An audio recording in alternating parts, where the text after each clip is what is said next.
So we're standing on Hill 240. Richard Blueearth was a scout on Hill 240. They sent up 2 scouts. One went left, one went right. Richard went up Hill 240. To give you a little background, the first guys coming up, they had very, very high losses. There's a story of one man who was afraid to come up the hill, and he wouldn't go up the hill at first, and so his commander actually put a gun to his head and told him to come up the hill.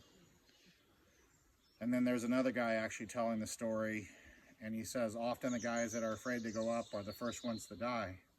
So they had the honor of being the first of the 18th Infantry to come up the hill. They went up that hill, and that guy was the first to die. His commander and him made it, but they had very high losses. Albert, being in Company A, they were in reserve, and so they were actually behind the rest of the 18th Infantry. The 18th Infantry had already started taking the hill by the time Richard came, but then they sent Richard out to scout. And so when Richard came up the hill to reach heavy gunfire, he would have been up higher. I would say maybe we're quarter of the way up at the most, maybe not even that.